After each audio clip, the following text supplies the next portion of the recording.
I was born in Rio de Janeiro, Brazil, 50 years ago, and I was never a kid that liked to play soccer. Like actually Brazilians they do.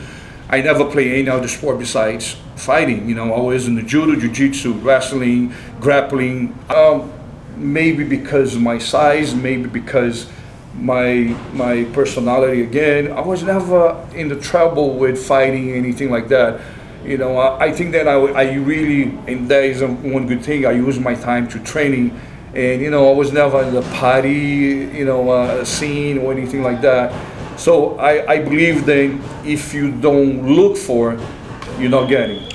I came to the United States 28 years ago. Pretty much, with a desire to stay here. I didn't come like most of the Brazilians or most of the immigrants. They come over here to make a little bit of money, go back home, buy an apartment, buy a car. No. When I came to here, and without speaking any English, without knowing nobody, I came with a decision made by me that I was going to be home. Actually, I felt that I was going back home. I went through many situations, and nothing that makes me feel sorry about me. It was just when I look back and I think that has a lot to do also with my personality. I see as lessons. I don't see problems as problems shows to you. I see as solution. If you don't get a problem, you not exercise to find a solution. I never give up, even I was doing different works, different jobs, waiter, busboy, construction, whatever I was doing, I always kept my training with my brother, Marcelo, always going back to the jiu-jitsu, doing my wrestling. So I ended up having the best opportunity of my life was to fight one of the first shows, MMA shows back then, it was no holds bar, extreme fighting battle cage. Became a champion, heavyweight champion. I had the chance to fight in the UFC, first UFC Japan, outside in the United States.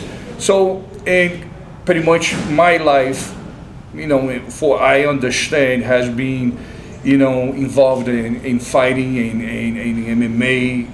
So, I was here before ATT was born. Mm-hmm. So I was waiting for the baby to come out. I think it was the combination. I love that. I love the fighting. I love the science. Then today is not, if you call fighting, it's not even the way it should be called. It's science. It is about how do you go to the lab and you put the parts together to get you the best result. I believe in when you are an MMA fighter, what drives you to be involved in this environment. Number one is got to be passion, because you got to like as much as when you win, you got to like as much as when you lose. Your mind has to be in the level of understanding that anything that happens, you have to just fight. And I think that the mental part, the mind part, whatever you call, sometimes is forgot for the fighters. They go too much for the great shape, great technique, great physically, great this, but mentally, the mind is not as in good shape as the body. I believe the mind is pretty much exactly like your abs. If you want to have abs, you got to work your abs. If you want to have a good reflex, you want to have a good calculation, you want to have a good vision, you want to have a good calculation, has to do with your mind. The 98%, and I'm going to be nice, in the fight, when I say the moment that you fight, 3 rounds, 5 rounds, whatever, is your mind is going to dictate. Fight is nothing more than questions and answers. And if I see that I ask you something and I don't see the answer, I'm going to walk through that easily. Now, I talk to fighters, our guys, it's complete out of the strategies, complete out of the technical parties. How you deal with yourself? What's the reasons why you did and why the reasons why you doing this? Like I say, if you don't know yourself, how are you gonna How are you going to use the tools? How are you going to be able to achieve the best performance? I think they start from there. You know, most of the guys, they go, as example, most of the guys go 3 months to hell training for a fight camp. The 15 minutes they see as the worst thing on their lives. It's pretty much some of the fighters, when they come and knock the door, they say, you next. If they could, they will stop the time and say, let me have another 5 minutes.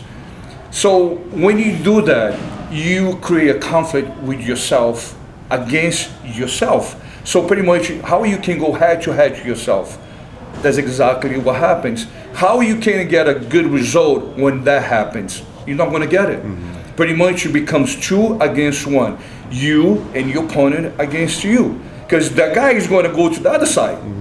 That's exactly what's going to happen. So when you're not having, you're not having fun, when you're not having passion, because when you have passion for something, it doesn't have to be fighting, but anything that you do in life, if you don't have a pleasure, it's not really going to get you there. You see, a good example that everybody understands, let's get away from the fight. When you marry somebody, what is exactly makes you deal with marriage?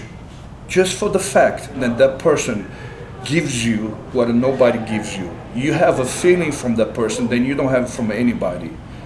That is the priority. That's what it goes when you're rich, when you're poor, when you're healthy, when you're sick. Because as much can be fun, as much can be, you can be a billionaire, that phase is going to pass. And what is going to be left? What is got to be the feeling. So when you put it there towards you fighting, is exactly the same. So what it makes me to go through the diet, the nutrition, the punishment, the punch, the kick, my muscle, my bone, what it makes you go through that? You have to have extremely love for this. Because if you don't, you're not going to survive. If you don't have for your wife, you're not going to, anybody will call your attention outside and you will go because what you have at home is really not a passion. It's not really love. So when the guys, they choose the wrong reason, they don't prioritize what they want to have, the end is it's a snap. You're just going to pass through. You're not going to get anything from this. So that is the answer for a good performance is how much you love what you're doing. The belief has to come right here. If I do believe, then I can do it. If I do believe that what I want, I think right there, it doesn't matter being a fighter or not. You don't have to be a fighter. But I just believe in yourself. That's what drives you. Tell me whatever you have, what else you have inside you, they cannot be taken from you. Just your believing. So I believe in believing. If you don't have that, you don't have nothing. I mean, so I think that respect, it is more important than anything. I think that the definition of a man is a guy that understands that is not how powerful he is, how much money he has, or whatever it be the situation, he has to respect. You see, you can get along with everybody in life, but you can respect everybody. That's okay then if you don't know everything. That's okay, you know what? Let's find out. After we getting older, or I don't know exactly will be the age, after 30, whatever we feel that we are full-grown men, we have this kind of a shame to say, oh man, I can't say anybody that I'm trying to learn. What? That is the beauty. The beauty of life is say, I have all these years to the day I die to learn. I don't want to be a teacher. I want to live my life being a student. Anything that I learned, I put on the shelf right here. It's a book that I wrote, and it's right there. I don't keep standing and bragging, I know everything. You can know everything with a 500 years old. If you come to me and say, hey, if I make you 1 million, do you think that I know about life? I say, no, of course not. You don't. Just so you don't, what is the best to do? let me be a student. Let me learn more. Let me see how far my capacity of learning and understanding can be.